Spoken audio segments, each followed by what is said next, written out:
초청해 주셔서 감사합니다. 저는 그 한사람 교회를 개척을 해서 지금 6년 차 정도 사역을 하고 있고, 일반 저도 자녀분들 이제 앞으로 대학 진학하실 것과 같이 일반 대학교 그냥 경영학과를 졸업했고요.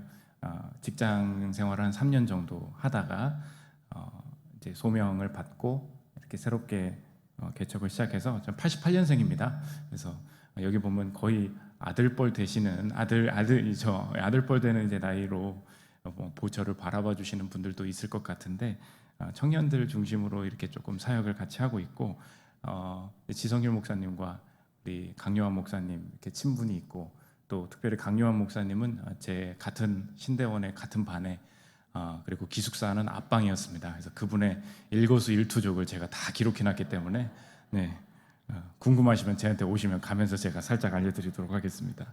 오늘은 그 하나님 자녀의 새로운 진로 탐색법이라는 그 주제인데요. 지금 수능이 얼마 남지 않았습니다. 그리고 자녀가 수능을 이번에 보기도 하고, 또 고등학생 분들도 뭐 두신 분 계실 거고, 아직 중학생이거나 뭐 대학생도 있겠죠.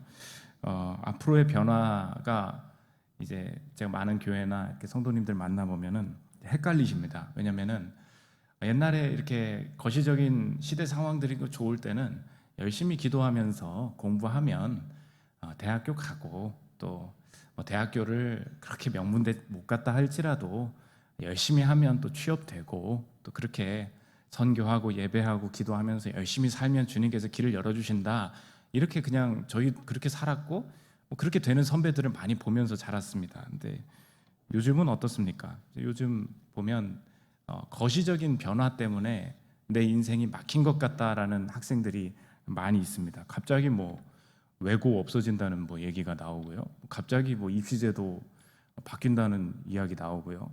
그러니까 부모도 따라가기 어렵고 일선에 있는 교사들도 입시제도를 따라가기 힘들어 하더라고요. 그럼 뭐 막 변하고 있는데 그 변화의 파도를, 원치 않는 파도에 한번 휩쓸려 가지고 내 이 10대 인생이, 내 진로가 완전히 이렇게 일그러지는 것 같다, 뭐 이런 그 마음들을 가진 학생들을 많이 만나봤습니다. 대학교 이후뿐만이 아니에요. 지금 대학 고등학교 이후 이제 대학교 분들도 만나보면 공채가 없어질 줄 알았습니까? 이제 삼성 빼고는 아무 데서도 그 공개 채용을 하지 않는다. 그러니까 대학을 가면 뭐 합니까? 친구들이 똑똑한 고등학생들은 벌써 아는 거예요. 대학 잘 가봐야 뭐 하냐? 뭐 웬만한 대학 가서는 되지도 않는다. 아니까 미리 공부 포기하고 방황하고 그런 친구들이 이제 많이 나타난다는 것입니다. 이 자리에서 하나님의 뜻대로 진로를 인도해 주기 싫다, 이런 분 누가 계시겠습니까? 문제는 뭐냐면 이제 강론으로 들어가야 되는데, 하나님의 인도하심을 받고 싶은 거는 맞아요. 그렇게 양육하고 싶은 것도 다 맞아요. 근데 이제 하우의 문제죠. 어떻게, 뭐가 하나님의 인도하심이냐, 그 진로 탐색을 내가 옆에서 어떻게 도와줘야 되냐, 실제적인 문제가 남아 있다는 것입니다. 오늘 4가지를 차례대로 말씀드릴 건데 꼭 기억하셨으면 좋겠습니다. 제가 파워포인트를 가져왔는데요. 한번 보여주시면 4가지입니다. 비자발성, 비전문성, 방향성, 지역성. 이 4가지를 마음속에 늘 염두에 두시고 자녀를 바라보시면 하나님의 인도하심을 분명히 경험할 수 있다는 것입니다. 차례로 한번 보겠습니다. 첫째로는 비자발성인데, 하나님께서 인도하시는 자녀의 인도하심 속에는 끌려가는 곳, 어쩔 수 없이 자녀가 가게 되는 학과, 학교, 어쩔 수 없이 가게 되는 전공, 이 부분에서도 하나님의 인도하심이 있다는 것입니다. 오늘 설교까지는 아니지만 제가 주제 본문으로 삼았던 것이 요한복음 21장입니다.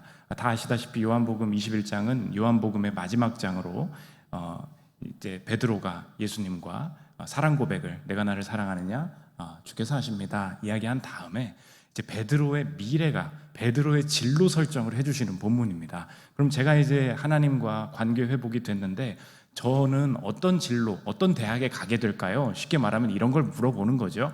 예수님이 베드로의 진로 설정을 너 앞으로 이런 대학에 가게 될 거야, 이렇게 말씀을 하십니다. 요한복음 21장 18절을 제가 한번 읽겠습니다. 내가 진실로 진실로 내게 이르노니 내가 젊어서는 스스로 띠띠고 원하는 곳으로 다녔거니와 늙어서는 내 팔을 벌리리니 남이 내게 띠띠우고 원하지 아니하는 곳으로 데려가리라. 마지막 부분이 핵심인데요. 남이 내게 띠띠우고 원하지 아니하는 곳으로 데려가리라. 예수님이 지금 베드로를 용서하신 다음에 선물을 주실 줄 알았어요. 너 이제 이 기업 가고 싶어 했지? 여기 취업하게 해줄게. 이 고등학교 가고 싶어 했지? 이 대학교 가고 싶어 했지? 거기까지 가게 해줄게. 이런 축복을 주셔야 되는데, 예수님의 진로 그 방향은 뭐였냐면, 남이 내게 띠띠우고 원하지 아니하는 곳으로 데려갈 것이다. 이게 예수님과의 관계가 친밀해진 베드로의 미래였다는 것입니다. 이게 그 자녀를 향한 분명한 메시지라는 거예요. 우리가 그 부모님들이 자녀를 보면서 꼭 확신해야 될 것이 뭐냐? 어느 순간 하나님께서는 우리 자녀에게 재능을 주시고 실력을 주시고 능력을 주시고 또 거시적인 환경도 열어주셔서 부모나 자녀가 둘 다 원하는 학교나 원하는 전공을 선택해서 갈 수 있는 기회를 주실 때가 있습니다. 그래서 하나님께서 주시는 복이고 은혜입니다. 그럴 때는 내가 선택할 수 있는 범위 내에서 넌 뭘 원하니? 그렇게 인도할 수 있어요. 그런데 성경은 뭐라고 말하냐? 우리의 인생의 어떤 그 진로 탐색의 과정 중에는 어쩔 수 없이 성적이 안 돼서, 어쩔 수 없이 경쟁에서 밀려서, 어쩔 수 없이 갑자기 가고자 하는 고등학교가 없어진다고 하는 바람에 끌려가는, 그냥 어쩔 수 없이 가게 되는 곳이 분명히 있다는 것입니다. 그런데 오늘 성경은 뭐라고 말씀을 하시느냐? 그것도 부르심이라는 거예요. 한마디로 말하면 끌려가도 부르심이라는 것입니다. 이것이 하나님 자녀들의 새로운 시각이 돼야 된다는 거예요. 성적 때문에 못 갔다고 해서, 조금 잘못해서 몇 개 더 틀려서 그 대학을 못 갔다고 해서 하나님의 주도권이 사라졌다고 생각하면 절대 안 된다는 것입니다. 이 시대에 나도 모르게 내가 하나님의 그 뜻대로 자녀를 양육한다고는 생각하지만, 이 시대의 문화의 목소리, 이 그 사탄의 그 목소리가 우리를 어디로 이끌어 가느냐? 우리의 인생의 행복과 우리의 인생의 비전이라는 것은 내가 목표를 세우고 이 목표를 꼭 이루어야만 하나님의 뜻이 이루어지는 것이다. 그래서 내 실력대로 내가 고르고 내가 원하는 것을 선택할 수 있어야만 내 인생에 만족이 올 것이다. 그렇기 때문에 내가 원하는 데를 넣어서 합격을 하면 복받은 친구고, 내가 원하는 데를 넣는데 원하지 않은 곳으로 가게 되면 불행한 인생이다라는 이 세계관, 이 사고방식이 사실상 부모님께도, 사실상 자녀들에게도 이미 다 퍼져 있다는 것입니다. 그러다 보니까 자녀가 부모의 눈빛을 보면 벌써 알아요. 부모가 하나님의 뜻대로 자기를 양육을 해주겠대요. 그런데 말을 들어보니까 목표를 세우고 목표를 이루는 것만이 하나님의 인도하심이다라는 게 딱 갇혀 있는 거예요. 그러면 자녀 입장에서 생각해 보십시오. 엄마 아빠랑 대화를 하는데 그 목표를 못 이룬 내 자신을 내가 알고 있습니다. 근데 식사 중에 이렇게 얘기를 해요. 그런데 그 목표를 못 이루면 어떻게 할 거니? 얘기를 했을 때 사실은 자녀들은 부모의 눈빛 속에서 소망을 발견하는 거거든요. 내가 내 성적을 알아요. 내 안에는 구원이 없어요.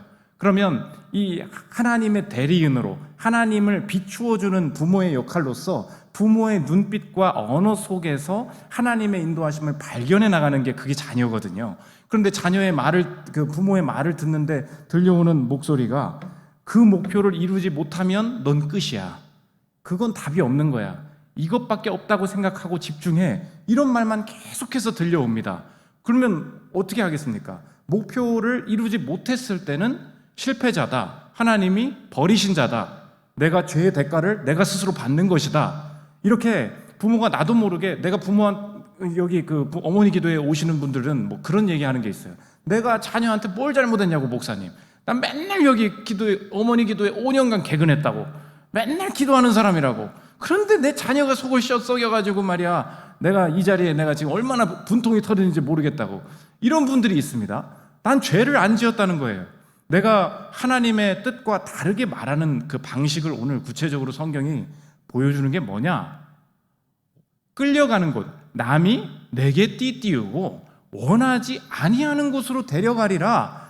이 인도하심도 진로 탐색의 과정 중에 있을 수 있다. 이것을 자녀한테 말해줄 때 자녀가 그때부터 소망을 가지고 원하는 대학을 못 가도 끝까지 하나님을 의지하게 된다는 것입니다. 원하는 대학에만 하나님이 계시다고 생각을 그렇게 말을 했다고 해보십시오. 내가 원치 않는 대학 가면 거긴 하나님이 없는 거예요. 우리가 그렇게 가르치면 안 된다는 것입니다. 이번 연도에 월드비전 아시죠? 우리 NGO 단체인데 월드비전 사장님으로 공개 채용에 이제 채용이 되신 사장님이 계십니다.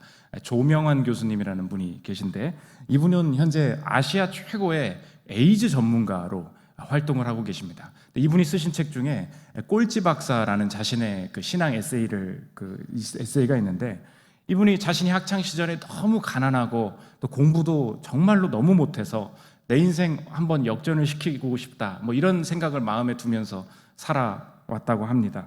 대학을 가려고 하던 차에 대학 갈 돈도 없고 실력도 안 되는데 아버지 지인이 집에 놀러 와서 자기한테 말을 했다는 거예요. 명환아, 너 대학 가고 싶니? 저 대학 가고 싶은데 공부도 못하고요, 돈도 없고요. 내가 너한테 방법 하나 알려줄게.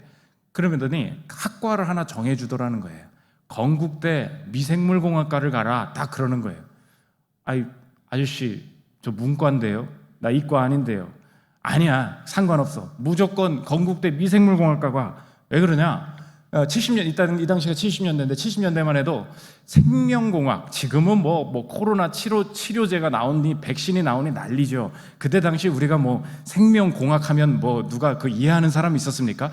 아무도 그런데 관심이 없을 때 너는 어차피 인기 있는 대학 가봐야 떨어질 걸 알고 미생물공학과를 가면 널 뽑아줄 거라는 거예요. 넌 공부를 못하니까 거기 가라는 것입니다. 그래서 이 문과였던 학생이 어쩔 수 없이 전공을 바꿔서 이과로 간 거예요. 가서 이제 공부를 하는데 내가 막상 진짜 합격을 했어요.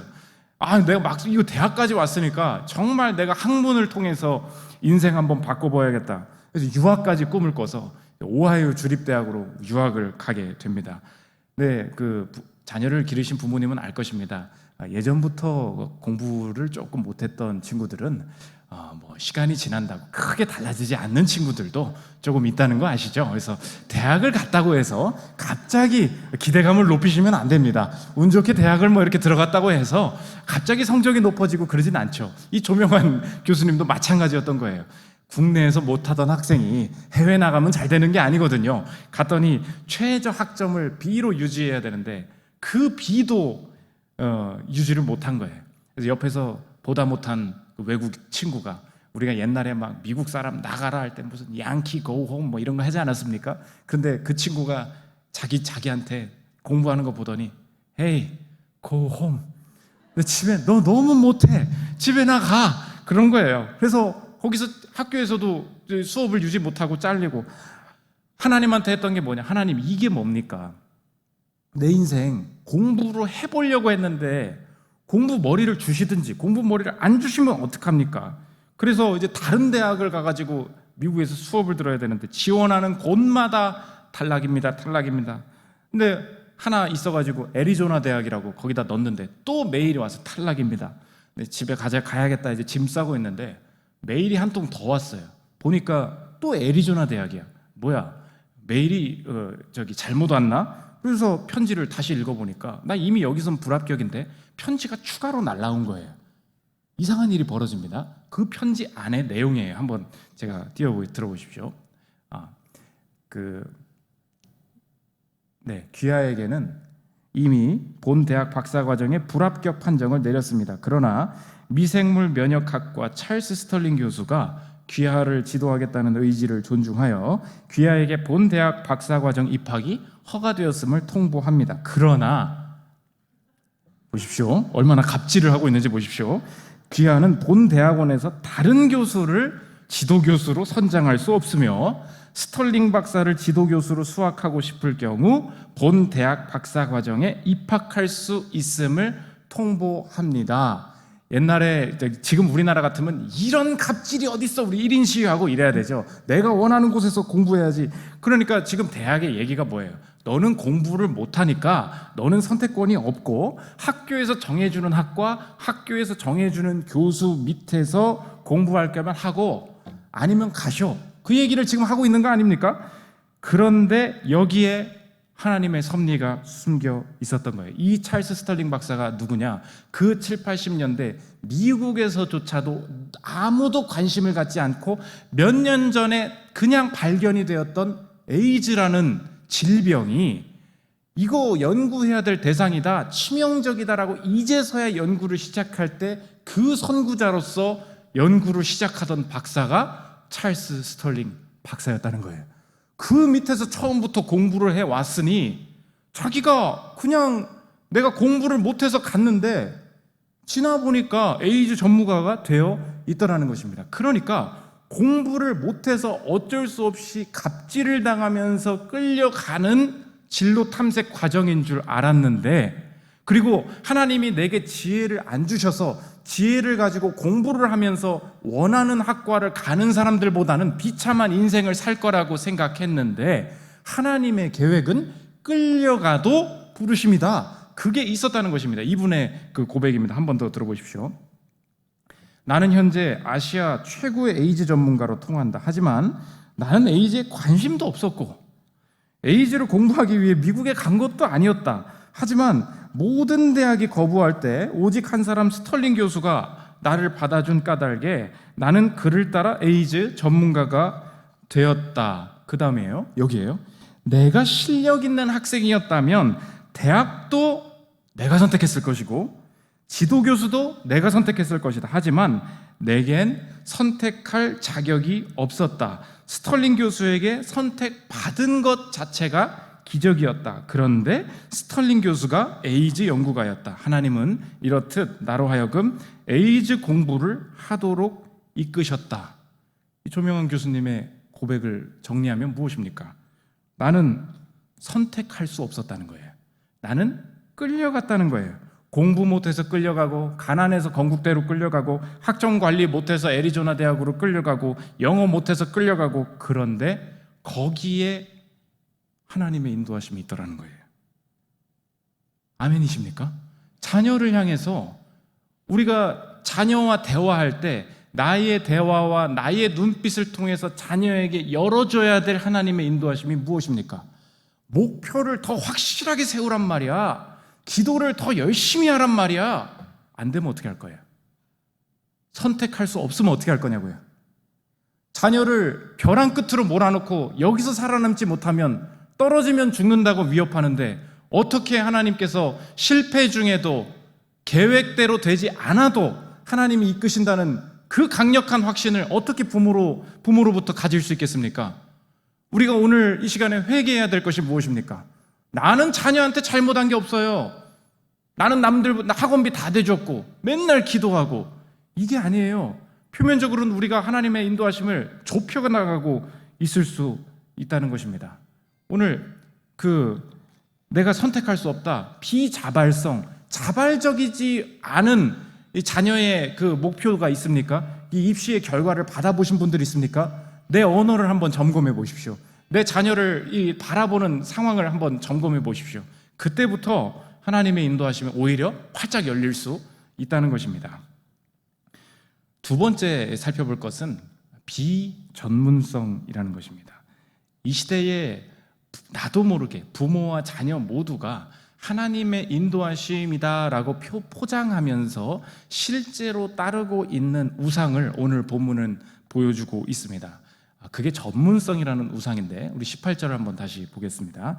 내가 진실로 진실로 내게 이르노니 내가 젊어서는 스스로 띠띠고 원하는 곳으로 다녔거니와 늙어서는 내 팔을 벌리리니 남이 내게 띠띠우고 원하지 아니하는 곳으로 데려가리라. 밑줄을 한번 잘 보십시오. 늙어서는 내 팔을 벌리게 될 것이다. 이거 교회 오래 다니신 분들은 압니다. 팔을 벌린다. 그래서 이제 베드로가 순교할 때 십자가에서 순교하게 될 것이다 라는 어떤 예언의 본문으로 우리가 이해합니다. 당연히 그게 맞습니다. 네, 우리가 적용적으로 한번 해석해 보겠습니다. 십자가에서 팔을 벌린다. 십자가에서 팔을 벌리는 상황이 어떤 상황입니까? 나를 지킬 수 없는 것이죠. 팔을 벌리니까 창으로 찔러도 그냥 맞아야 되고요. 그냥 찌르는 대로 때리는 대로 맞아야 되는 게 팔을 벌리는 상황 아닙니까? 그러니까 늙어서는 너를 보호할 게 없을 것이다, 그런 뜻이죠. 반대말은 뭡니까? 우리가 나를 방어하려면 움츠러들어야 되죠. 팔을 안으로 모아야 되죠. 그때부터 나를 스스로 지킬 수 있다, 이 힘이 생기지 않습니까? 그런데 예수님께서는 말씀하시는 거예요. 베드로야, 너 나중에 팔 벌리게 될 거야. 무슨 말입니까? 너를 스스로 방어할 게 없을 거야. 누가 찌르면 그냥 찔릴 거야. 때리면 맞게 될 거야. 그런 얘기예요. 그러니까 이 시대의 우리 그 진로에 대한 적용으로 이 시대의 많은 성도들, 믿지 않는 사람도 마찬가지고 신자들마저도 빠져있는 우상이 무엇이냐? 나의 미래, 내 안전의 척도, 미래에 대한 확신을 어디서 얻느냐? 팔을 움츠리는 것. 이걸 이 시대의 말로 표현하면 뭐예요? 전문성이에요. 전문성이 있어야, 학력이 있어야, 스펙이 있어야 우리 가정, 내 자녀를 지켜낼 수 있다. 그러니까 전문성이 있어야만 이 시대를 살아갈 수 있다. 이렇게 자녀를 인도해 간다는 것입니다. 그래서 여러분의 한 주간에 자녀에게 했던 말이나 진로를 선택해주는 그 말들을 한번 생각해 보십시오. 부모의 말 속에 욕을 하진 않아요. 그런데 내 말 속에 어느새 전제로 깔려 있는 게 있습니다. 하나님이 너를 이끄시고 하나님이 너를 지키실 건데 어떤 방식으로 지키실 것이냐? 전문성을 확보하게 만드시는 방향으로 너를 지키실 것이다 라고 내가 말한다는 거예요. 한 주간은 어떻습니까? 요즘 회계사가 잘 나간다더라. 요즘 7급 공무원 하면 좋다더라. 요즘은 그런 대학은 가봐야 취업 잘 안 된다더라. 지금 미리 유학 갔다 와야 된다더라. 이런 얘기를 계속 해요. 그게 처음엔 조언인 줄 알았어요. 근데 한두 마디 듣지 않습니까? 그럼 자녀가 부모가 가지고 있는 전제가 탁 튀어나온다는 걸 자녀도 느껴요. 그 전제가 뭐냐? 하나님의 내 엄마가 생각하는 하나님의 인도하심이라는 것은 내가 전문성을 가지는 거랑 똑같은 말이야. 이렇게 받아들인다는 거예요. 그러니까 자녀가 믿는 하나님은 뭐예요?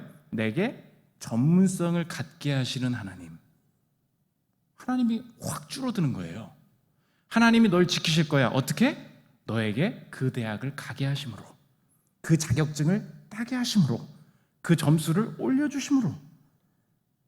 여러분, 이 전문성이 하나님으로 포장된 진로 교육의 방식이 되면 이 자녀에게, 자녀의 신앙에 생기는 중요한 악영향, 중요한 부작용이 뭔지 아십니까? 전문성을 갖지 못하게 만드는 내 가정 환경을 끝까지 원망할 수밖에 없는 거예요. 이게 무섭다는 거예요. 생각해 보십시오. 엄마가 말하는 건 전문성 갖는 거예요. 하나님이 나한테 의사 되게 하시겠다고 했대요. 하나님이 나 변호사로 부르신 것 같대요. 좋아요. 꿈은 되게 좋죠. 그런데 보니까 내 부모는 나한테 서포트 해줄 돈이 없어. 내가 보니까 내 부모도 공부를 못하는데, 내가 보니까 지금 이 학교 가서는 내가 큰 도움을 받을 수가 없을 것 같은데, 결국 돈이 없으니까 안 되는 거잖아요.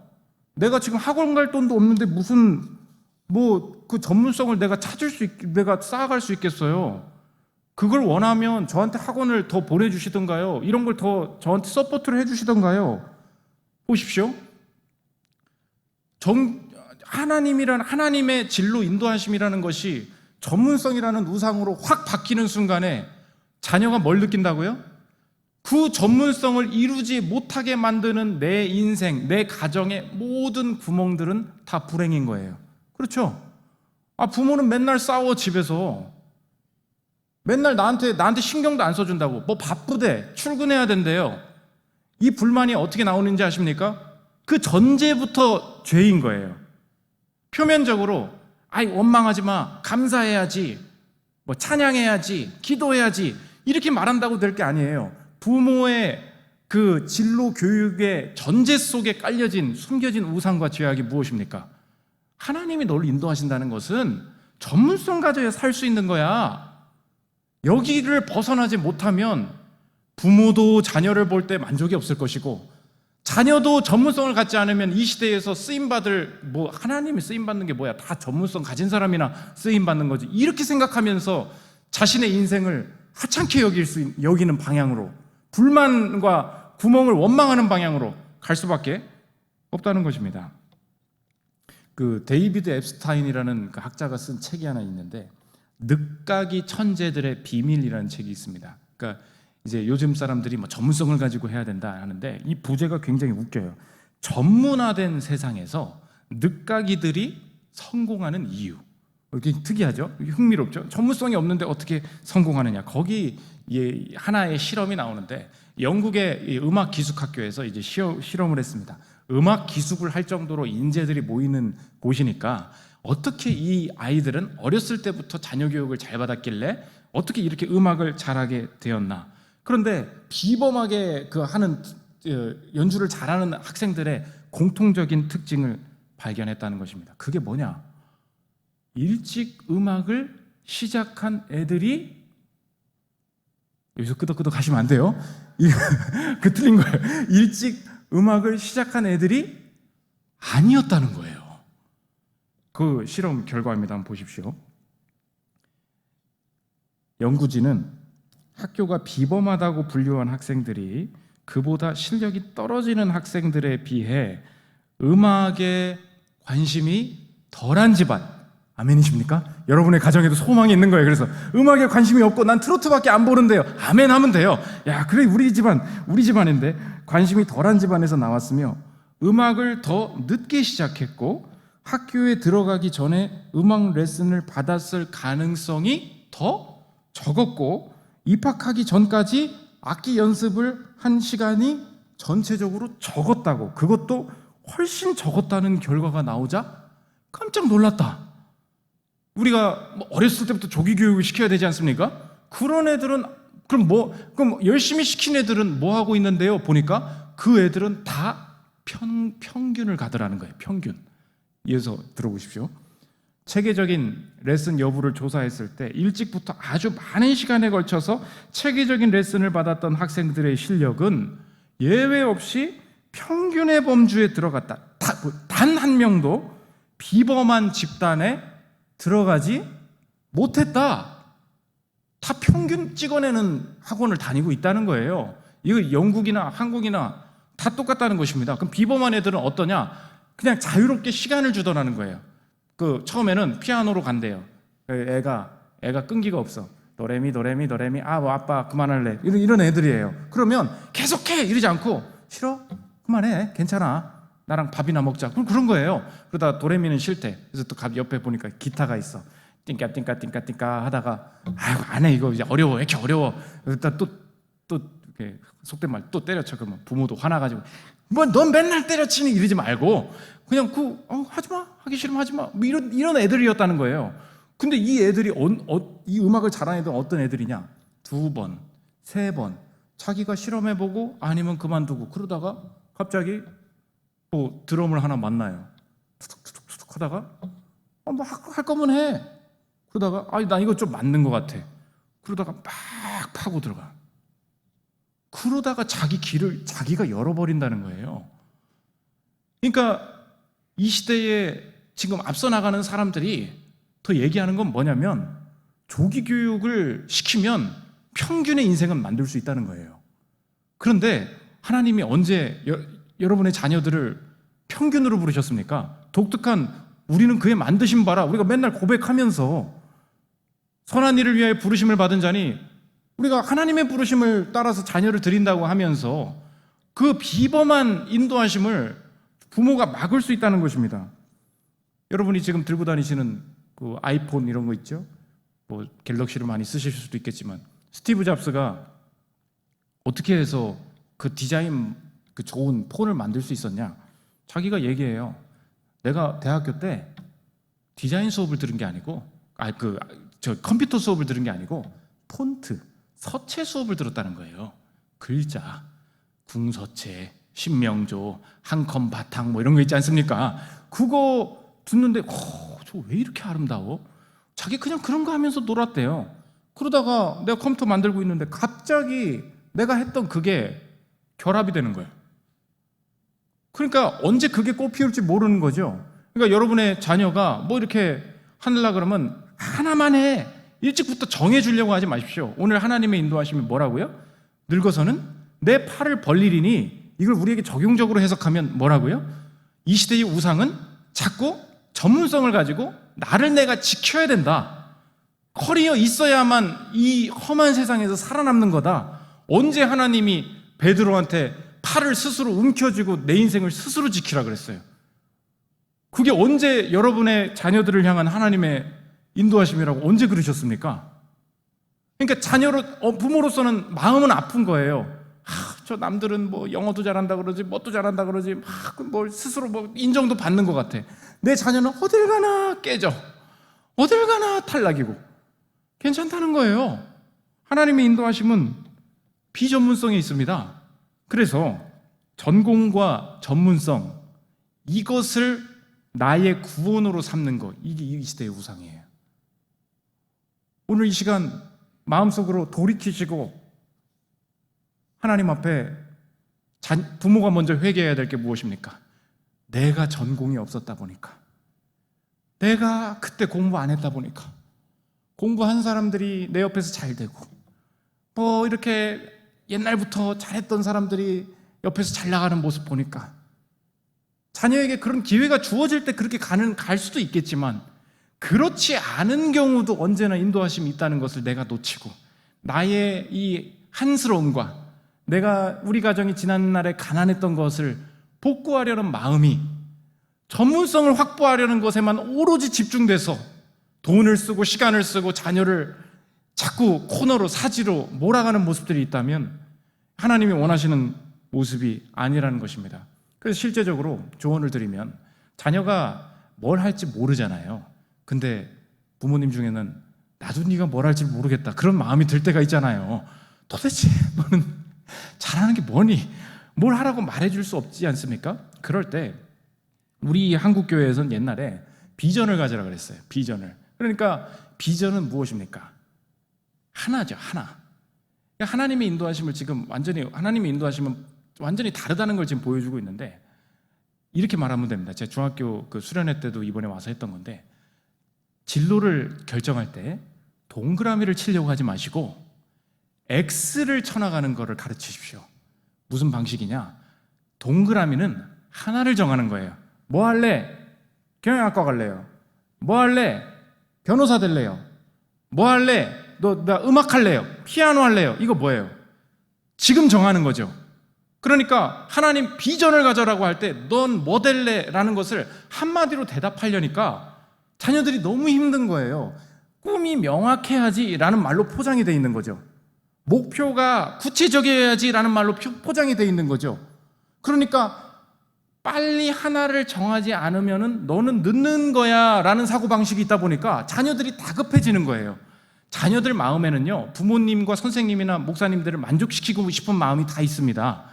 자기도 찾고 싶어요. 그런데 자녀의 마음에 불안함이 뭔지 아십니까? 잘못 고르면 어떻게 하냐는 거예요. 빨리 못 골라서 이상한 거 골랐다가 내가 후회하면 어떡할까? 그게 있거든요. 그러니까 비전을 찾는다는 것은 하나님의 인도하심은 동그라미를 쳐나가는 방식이 아니고 X를 쳐나가는 방식이라는 것입니다. 제가 경영학과였죠. 경영학과 나왔다고 말씀드렸죠. 딱 들어갔는데 80%의 학생이 회계사를 준비하고 있었어요. 제가 다닐 때가 이제 회계사가 유행이었습니다. 그거를 해야 쓰임 받는다는 거예요. 전문성이죠, 전문성. 그러면 생각을 해봤어요. 4년을 다녔는데 어떤 사람은 회계사를 따고 자격증이 있고 나는 그냥 졸업하면 자격증이 없잖아요. 그러니까 전문성만 가지고 들어가면 뭐든지 더 하는 게 맞는 거예요. 그렇죠? 안 하면 불안한 거예요. 제가 기도를 아무리 해도 저는 숫자랑 못 놀겠어요. 내가 남의 그 회계 보고서를 봐가면서 왜 내가 그걸 해줘야 되는지 너는 이해가 되지 않고 너무 내가 이거 평생 하면서 살려면은 모르겠는 거예요. 치과 의사들도 제가 뭐 만나봤거든요.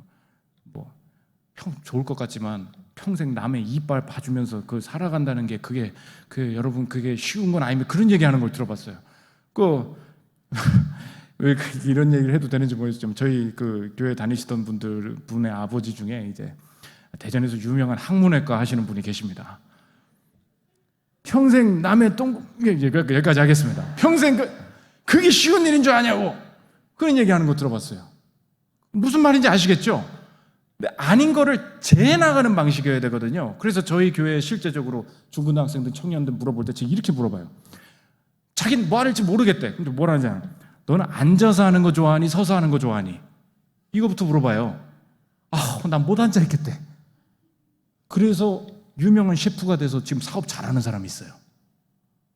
야, 어떻게 서서 해서 이거 맨날 이거 돌리려면 얼마나 힘들까? 남들은 그러죠. 아니에요. 하나님의 부르심은 다르다고요. 앉아서 클릭하고 있는 게 너무 싫은 거예요. 내가 직장 들어가가지고 그렇게 크게 정하는 거예요. 너는 사람 만나는 거를 좋아하니 아니면 혼자 있는 거를 좋아하니? 크게 정해주는 거예요. 그리고 나서 시간이 지날수록 점점 조금씩 좁혀가야 하나님이 구체적으로 이렇게 일하시는 걸 볼 수 있는 거지, 처음부터 세부적인 것을 정하라 이러면 안 된다는 것입니다. 이 교회에도 많이 찬양을 하실 텐데 그 유명한 찬양 그룹 중에 마커스가 있지 않습니까? 마커스 워십, 부르신 곳에서도 있고 뭐 이렇게 많은 곡들을 했는데, 마커스의 여러분이 아시는 그 유명한 보이스가 있어요. 그 남자분, 그 심종호 간사라고 그 찬양 잘하시는 분이 있습니다. 야, 저 정도로 마커스에서 수십 년간 찬양 사역을 이끌어 올 거냐면 왔으면 엄청난 전문성이 있겠지. 이분이 어디 나왔는지 아십니까? 단국대 경영학과 나왔어요. 경영학과 나와 있는데 노래하고 있다고요. 예전에 저 이동원 목사님인가 계시죠? 원로 목사님 계시죠? 이동원 목사님도 뭐 축산학과인가? 소를 치다가 양떼를 치시는 거가 된 거죠. 그런 거예요.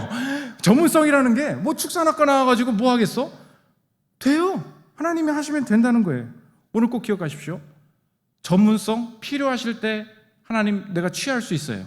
그런데 유학을 보낼까 말까, 교환학생을 보낼까 말까, 외고를 보낼까 말까, 이 학과를 보낼까 저 학과를 보낼까 할 때 하나님, 이 가정, 우리 자녀가 전문성이 나의 우상이 되어서, 전문성이 우리 가정의 우상이 되어서 비전문성을 가지고도 자유롭게 뛰쳐나가서 쓰임받기를 원하시는 하나님의 인도하심을 막지 않기를 원합니다. 이 분별이 없으면 나도 모르게 평생 내가 자녀 의사로 잘 키웠지, 교회 나와가지고 뒷짐지고 떵떵거리면서 다니는데 사실은 하나님은 더 큰 계획이 있었는데 그걸 오히려 막아버릴 수 있다는 것입니다. 비자발성, 비전문성, 이게 하나님의 새로운 진로 탐색법이라는 것입니다. 세 번째, 방향성인데, 하나님이 주시는 자녀를 향한 은사와 재능은 분명한 방향성이 있다는 것입니다. 이 교회에서 말할 때 은사와 재능의 차이가 무엇입니까? 이런 거를 많이 물어봅니다. 목사님, 은사라는 게 뭐예요? 뭐 말 잘하고 방언하고 지혜롭게 하고 그런 게 있으면 그걸 은사라고 하는데, 성경에서 자꾸 은사라고 하는데 밖에서 말하는 탤런트, 재능이랑 똑같은 말 아닙니까? 근데 성경이 은사는 재능과 다르다는 것을 고린도전서에 이렇게 소개를 합니다. 제가 읽어보겠습니다. 4절, 5절, 6절 한번 보십시오. 고린도전서 12장입니다. 은사는 여러 가지나 성령은 같고, 직분은 여러 가지나 주는 같으며, 또 사역은 여러 가지나 모든 것을 모든 사람 가운데서 이루시는 하나님은 같으니. 잘 보십시오. 은사, 직분, 사역, 이렇게 지나갑니다. 은사, 직분, 사역. 은사가 있습니다. 그런데 그 은사를 가지고 하나님께서 어떻게 이끌어 가시느냐? 직분을 주신다는 거예요. 그런데 그 직분을 가지고 무엇을 하게 하시느냐? 하나님께서 주시는 사역을 하게 하신다는 거예요. 그러니까 은사는, 재능은 정상을 향해서 갑니다. 그런데 은사는 정상을 향해서 가지 않고 직분과 사역을 향해서 가는 게 은사라는 거예요. 이게 중요한 차이가 된다는 것입니다. 왜냐? 이 시대에 자녀가 재능을 가지고 있습니다.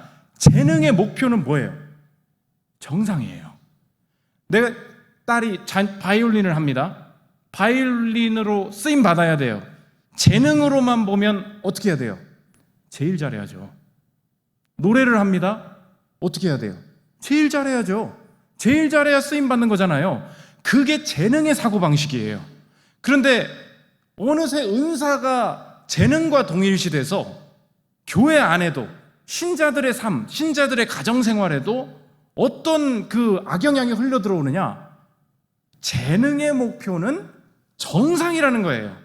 그러니까 왜 너는 남보다 더 잘하지 못하니? 더 잘해야 쓰임받지, 이렇게 되는 거예요. 그런데 하나님이 언제 그렇게 부르셨어요?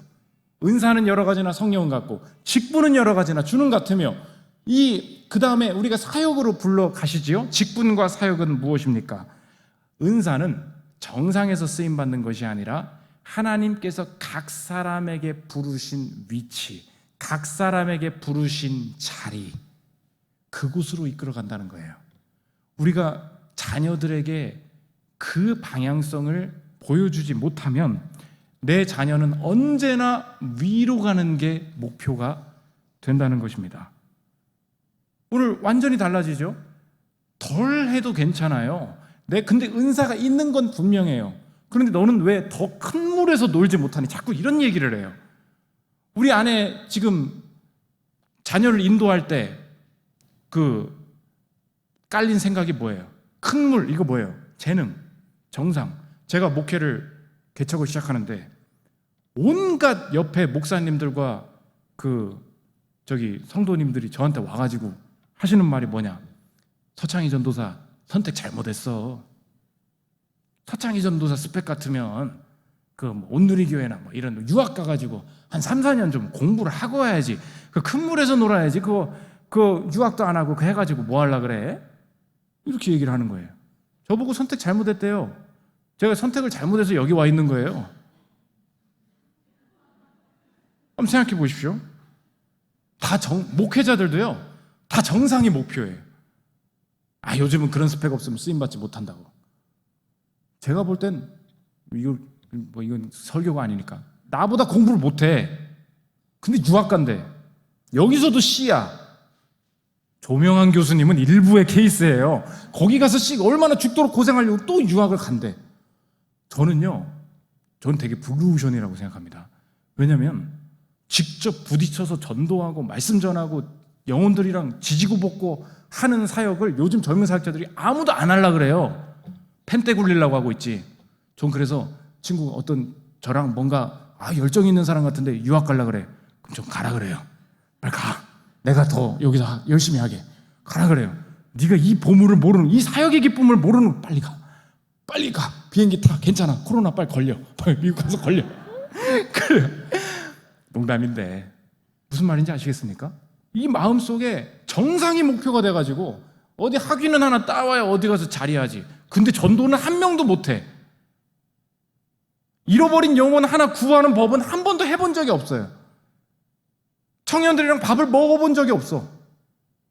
그러면서 헬라어가 어떻고 히브리어가 어떻고. 여기까지. 왜 여기가 지금 어머니 기도회인데 목회자 욕하는 장소가 되면 안 되는데요. 여기 계신 분들이니까 훌륭한 목사님이십니다. 예. 윤상훈 씨라는 분이 계십니다.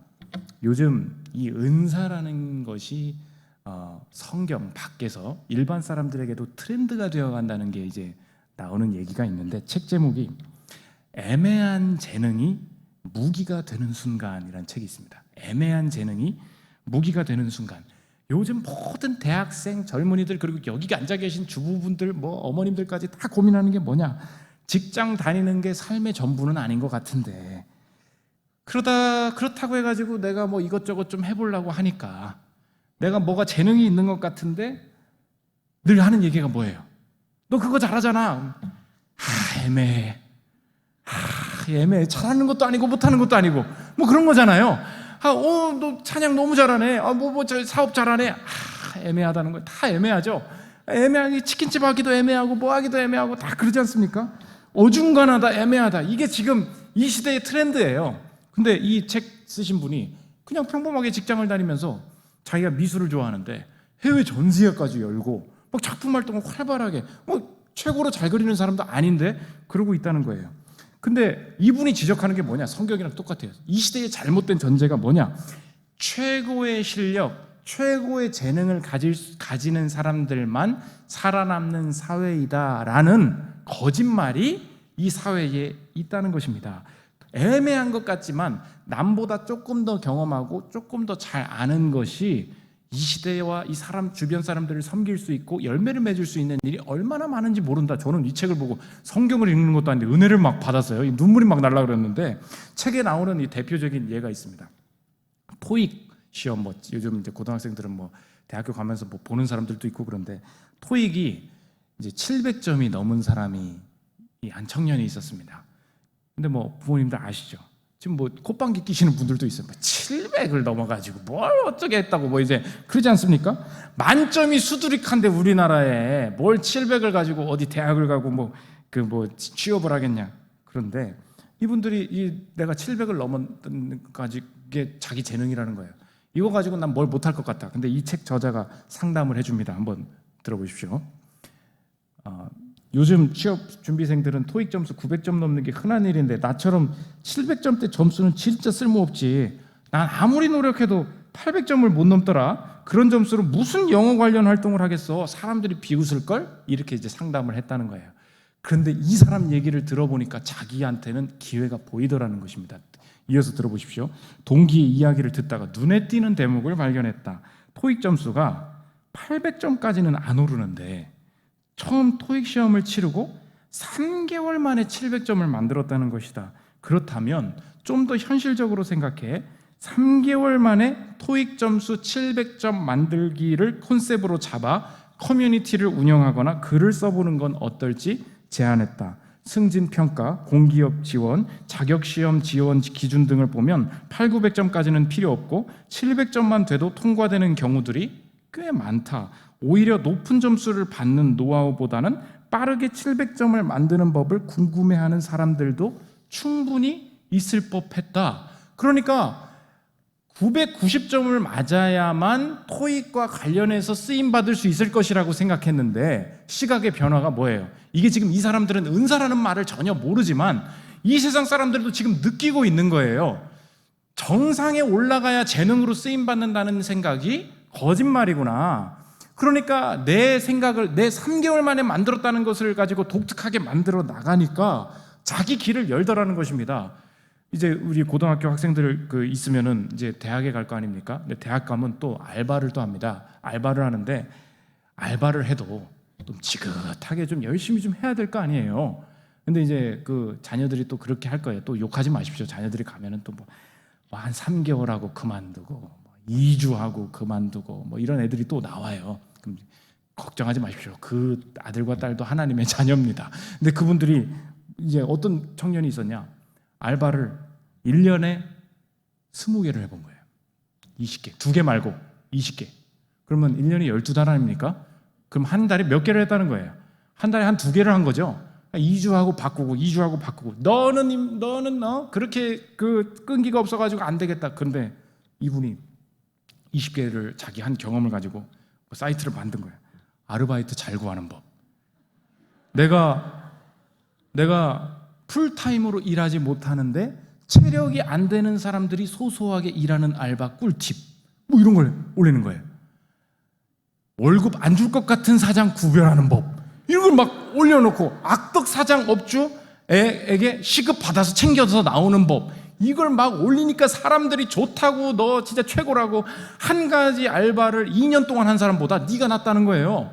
보십시오. 이런 것도 쓰임받아요. 그러니까 자녀들한테 지금 오늘 그러니까 전문성을 뭐 이런 걸 다 내려놓으십시오. 그때 기도 편하게 하면서요. 어머니 기도회까지 와가지고 마음이 이렇게 막 움츠러들죠. 지금 수는 찬바람이 부니까 마음이 같이 움츠러들죠. 내 자녀 이거 못하면 끝인데 주여 뭐 그냥 막 신음소리가 막 그냥 어쩔 줄. 그러면 목사님들은 이제 착각을 해요. 막 은혜 받으셨나 보다. 그게 은혜가 아니에요. 지금 막 은혜가 떨어져 가는 거야 이게. 여기서는요 마지막 수능을 앞두고 웃어야 되는 거예요. 마지막은 축제여야 된다고. 믿으십니까? 아멘. 이 마음이 있어야 돼요. 마지막에 자꾸 결단을 하고 그렇지 않아요. 여러분 결단해도 받을 점수만큼 받을 거예요. 특별한 기적이 없는 한 그냥 그대로 갈 거예요. 그때 엄마의 시선과 반응과 그 미소가 중요하다고요. 내 마음이 이미 이 신앙과 이 방식으로 무장이 되어 있지 않는데 억지로 젊은 사람들 말로 썩소라고 하죠. 썩은 미소를 지어봐야 신앙에 그게 안 된다는 것입니다. 지금 그 고등학교 학생 키우는 분들은 아실 거예요. 영어 1타 강사, 인터넷 강사 중에 이명학 씨라고 계십니다. 그 영어 하면은 이 수험생들이 점수 많이 오르고 도움이 된 강의 1위. 이명학 강사 1타 강사 있어요. 이분이 이제 그 TV에 유퀴즈에 나와가지고 인터뷰를 한 거를 들어봤습니다. 이분이 그 수강생이 그 수백만이에요, 수백만. 그러니까 뭐 대한민국에서 이 사람 강의 고등학생들 안 들어본 사람이 없다. 근데 유재석이 옆에서 물어봅니다. 야, 이게 영어를 그 정도로 잘 가르치시면 영어를 잘 하시겠네요. 근데 이명학 강사가 자신 있게 얘기해. 죄송한데 저는 회화는 못 해요. 유재석이 옆에서 깜짝 놀라요. 뭐라고요? 아니 1타 강사고 전국적으로 내가 나한테 영어를 배우면 영어를 잘한다고 하시는 분이 회화를 못 한다고요? 저는 그 기초 회화만 한다는 거예요. 자기는 그냥 길을 정했대요. 나는 외국 오래 산 것도 아니고, 근데 나는 그거 잘한다는 거예요. 문제 잘 푸는 법. 난 그거 잘한다는 거예요. 여러분, 이 사람이 믿는 사람 같진 않은데 한번 마음속으로 한번 생각해 보시죠. 영어 잘하고 있는 사람이 세고 셌는데 유학파가 저렇게 많은데 누가 내 강의 듣겠어? 저도 그 학교 다닐 때 과외를 하는데 그때 갑자기 유학생들이 막 오더라고. 과외 사이트에 올리는데 전화가 안 와. 그럼 전화 올 때까지 기다려야 되잖아요. 내가 스스로 글을 내렸어요. 내 학력 가지고 안 될 것 같아서. 이게 사탄의 속임수라는 거예요. 거 봐, 네가 정상이니? 네가 1등이니? 너 7등이잖아. 너 30등이잖아. 너 회화도 못하잖아. 그 내면에 있는 열등감이 내게 있는 은사를 가지고 직분과 사역을 가서 쓰임 받으면 되는 건데, 저 큰 교회에서 사역하는 사람도 있는데 나는 보잘것없지. 저 큰 직장에서 연봉 많이 받고 저 대학에서 저렇게 공부하는 애들이 있는데 이 대학은 쓸모없지. 이 사고를 버리게 만들어 줘야 된다는 것입니다. 재능이 아닙니다. 능력이 아닙니다. 방향성이 뭐예요? 은사예요, 은사. 마지막 네 번째, 지역성입니다. 이거는 자녀를 어디서 키울 것인가의 문제인데, 대학을 지금 이제 진학을 준비하고 계시거나 가르치고 계시거나 혹은 대학을 들어가서 유학이나 직장 그 선택을 고민할 때 부모가 꼭 고려해야 될 것이 있습니다. 교회 중심. 이거 중요하다는 거예요. 교회 중심. 교회 중심. 하나 더 하면 도시 중심인데, 많은 부모들이 결정적으로 자녀 잘 키워놓고 통째로, 속된 말로 말아먹는, 통째로 자녀를 하나님을 떠나게 만드는 방식이 뭐냐? 하나님의 부르심이 너무 귀해. 가는데 교회 고민을 안 하게 만든다는 거예요. 거기서 예배 드릴 곳이 없고, 그 주변에 좋은 교회가 없고, 그 주변에 신앙 돌아다니면서 자기가 말씀이 들리는 곳, 내가 공동체 생활을 할 수 있는 곳, 충분히 고민해 볼 수 있도록 푸시를 넣고 압박하고 같이 찾아다니고 최선을 다해서 혹시 가능하면 내가 섬기던 교회 계속 다닐 수 있도록 거주지를 정해주고, 그런데 그런 거는 다 버려버리고, 목사님 그동안 감사했어요. 저기 학교 앞으로 그 기숙사로 간다네요. 학교 앞에 그 자취방 잡았대요. 기도해 주셔서 감사해요.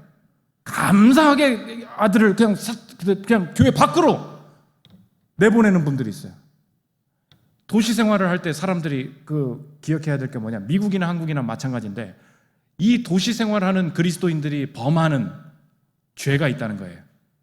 지역 교회 중심의 사고를 하지 않는다는 것입니다. 케빈 드 영이라는 목사님 계십니다. 왜 우리는 하나님의 인도를 바르게 받아야 하는가라는 책이 있는데, 거기서 이거 꼭 집값 오른다고 아무데나 이사 다니는 거 아니라는 거예요. 들어보십시오. 또한 직업을 택하는 곳에 출석할 수 있는 교회들이 있는지를 들어드릴게요. 직업을 택하는 곳에 출석할 수 있는 교회가 있는지를 고려해 보아야 할 것이다. 애석하게도 이것은 대부분의 그리스도인들이 거의 고려하지 않는 성경에 관한 불순종의 한 부분이다. 새로운 직업을 택하기 전에 우리는 월급, 혜택, 학군, 출퇴근 시간, 그리고 문화설비를 본다. 그러나 그 외에 모든 것이 다 맞아떨어지더라도 보십시오. 그 지역에 좋은 교회가 없다면 계시된 하나님의 뜻, 즉 성화가 어떻게 잘 이루어질 것인지를 상상하기는 힘들다.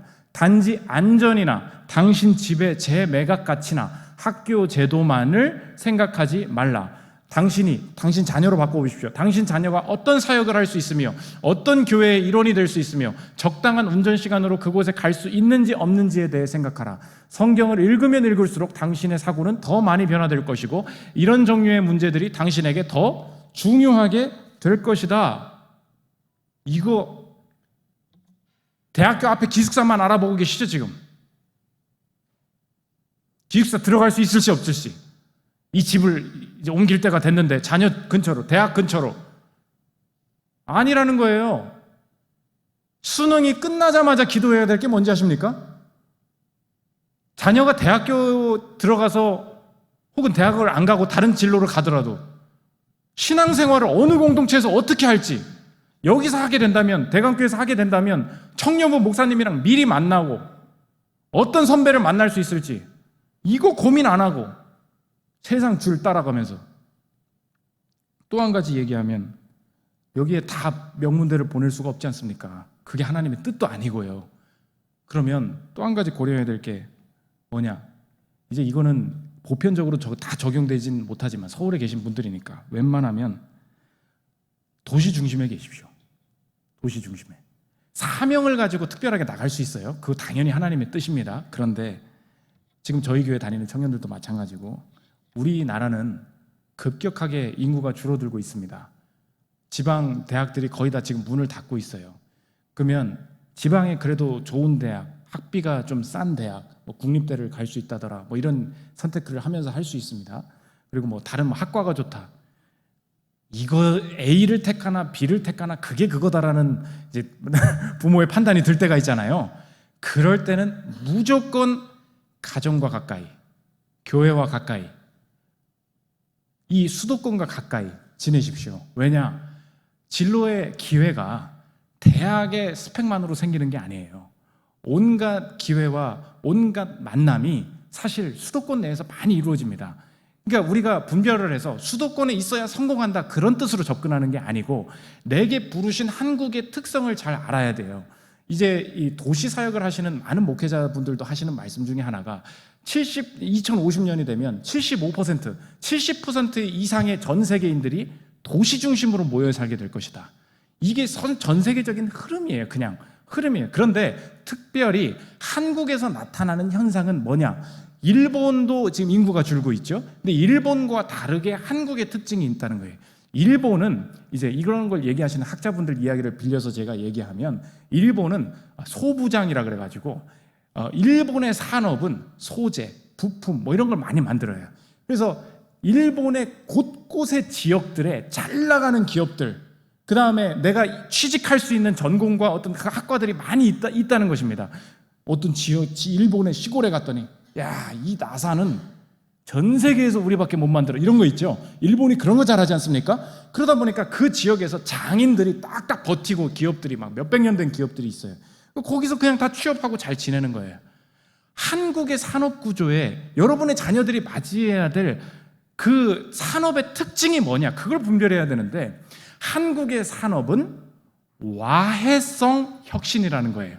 와해가 뭐냐? 다 와해되었다 그런 얘기하죠. 한국의 산업의 특징은 와해성 혁신을 한다는 거예요. 그게 뭐냐? 야, TV 만들자. 그랬더니 여러분 그 어머님들 계실 때 TV가 다 브라운관이었죠. 근데 갑자기 뭐가 나옵니까? LCD가 나왔죠. 그다음 뭐가 LED가 나왔죠.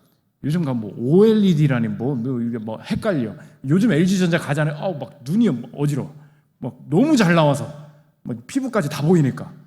그 산업, 이게 와해성 혁신. 와해성 혁신의 특징이 뭐냐? 이전 걸 다 부셔버리는 거예요. 새로운 트렌드를 따라서 미친 듯이 만들어가는 그 산업들이 다 어디서 벌어지느냐?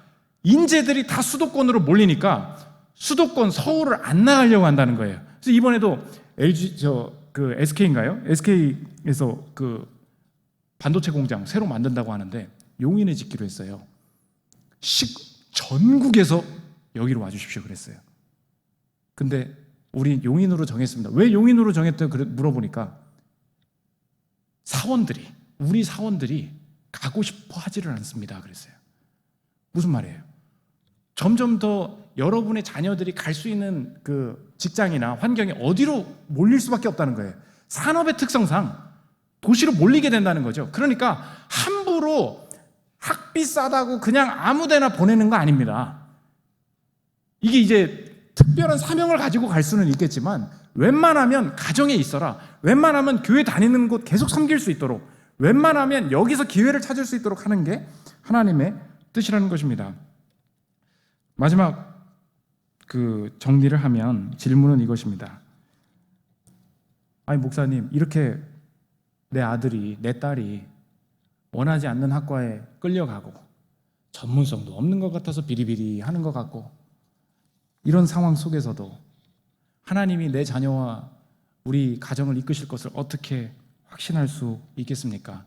제가 여기서 기도를 더 열심히 하면 하나님이 이끌어 주실까요? 내가 지난 죄를 철저하게 회개하면 하나님께서 내 자녀의 길을 열어주실까요? 여러분이 이 자리에서 어떻게 하느냐에 따라서 조건적으로 자녀의 미래의 운명이 막 바뀔 것이다라는 생각을 가지고 있으면 이것만큼 두려움이 없습니다. 그럼 신앙이 조건적이라는 거잖아요. 내가 어떻게 하느냐에 따라 주님이 저주도 하시고 복도 주시고 내 자녀가 막 팍팍 바뀔 거다. 하나님이 그렇게 조건적으로 신앙생활하라고 하신 적이 없습니다. 내 자녀가 내가 부모로서 나도 부족하고 내 자녀도 부족하지만 선하게 이끄시리라는 확신은 어디서 올 수 있느냐? 내 자녀가 원하지 않는 학과로 끌려가기 전에 먼저 내 자녀, 내 아들과 내 딸 대신에 끌려가신 분을 보면 알 수 있다는 것입니다. 우리 자녀가 대학으로, 회사로 가기 전에 먼저 앞서서 원치 않은 곳으로 끌려가신 분이 계십니다. 그분이 누구십니까? 그분이 예수님이시라는 거예요. 예수님이 이 땅에 오셔서 하나님의 이끌림을 받았습니다. 하나님이 이끄셨어요. 그런데 하나님이 이끄신 마지막 곳이 원하지 아니하는 곳이었다는 거예요. 마가복음 14장 36절 마지막으로 보십시오.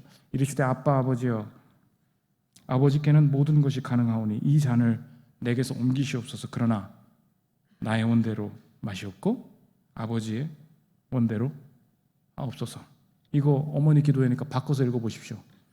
그러나 나의 원, 서울대 경영학과로 마시옵고 아버지의 원대로 하옵소서. 예수님이 우리 아들과 우리 딸 대신해서 앞서서 끌려가셨다는 거예요. 여러분 그거 믿으십니까? 그 확신이 먼저 있어야 되는 거예요. 여러분 그럼 어머니 내 신앙생활에 따라서 자녀에게 복이 임하고 저주가 임하고 그러면 어머니 기도에 너무 피곤해서 하루 빠지면 어쩔 거예요? 근데 하필 그때 대학을 못 갔어. 평생 나는 죄인이라고 그렇게 살 거 아닙니까? 언제 신앙생활을 그렇게 하라고 그랬어요? 우리가 끌려가기 전에 오늘 확신해야 될 게 뭐냐? 아, 예수님께서 사랑하는 내 아들과 내 딸 대신해서 먼저 끌려가셨군요. 예수님께서 가셨던 그곳이 십자가, 자기 자신을, 자기의 팔을 움츠려서 방어할 수 없는, 전문성이 없는 팔을 벌린 곳에서 나 대신, 내 자녀 대신 십자가에 못 박혀 죽으셨군요.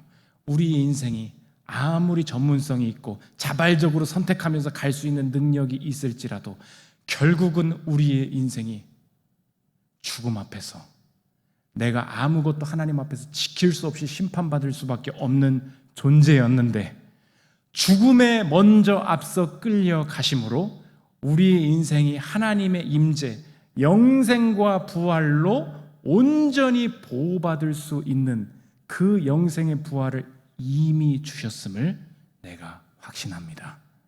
그렇다면 내 삶과 우리 가정과 내 자녀와 아들과 딸의 인생도 동일하게 확신하겠습니다. 죄인임에도 불구하고 먼저 끌려가셔서 영생의 문을 열어주신 그분께서 우리의 자녀를 원하지 않는 학과와 학교로 끌려가게 하실 때 여전히 하나님의 인도하심이 유효하고 살아있음을 확신하고, 비자발적으로 가는 곳에서도 전문성이 없는 곳에서도 오직 은사대로, 오직 하나님께서 이끄신 직분과 사역대로 쓰임받을 수 있도록 내 자녀의 길을 활짝 열고 기도로 돕기를 원합니다. 그 담대한 확신이 어머니들 마음속에 살아날 수 있다는 것입니다. 이 시대에 전문성만이 우상이라는 시선을 벗어나 더 넓은 하나님의 인도하심을 자녀에게 소개하고 그 확신으로 자녀를 이끌 수 있는 우리 어머님들 되시기를 기도합니다. 제가 기도하고 마치겠습니다. 하나님, 짧은 시간 우리 자녀를 향한 하나님의 인도하심에 대해서 나누었습니다. 원하는 대로 선택해서 대학 갈 수 있어야만 하나님의 인도하심인 줄 알았습니다. 결코 그렇지 않습니다. 자발적이지 않은 곳에 하나님의 인도하심이 있습니다. 전문성이 없어도 팔을 벌리고 쓰임받을 수 있습니다. 재능이 아닙니다. 정상이 목표가 아닙니다. 은사대로 하나님이 부르신 자리에서 헌신하고 쓰임받는 것, 기뻐할 수 있는 부모가 될 수 있도록 주님 인도하여 주시고, 교회 중심의 사고방식 외면했던 것 회개하오니 하나님 자녀의 신앙을 끝까지 대학 들어가서도 지켜줄 수 있는 부모 될 수 있도록 주님 축복하여 주옵소서.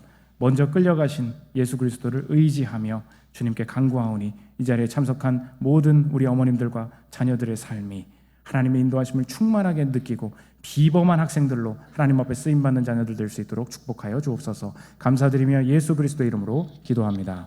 아멘.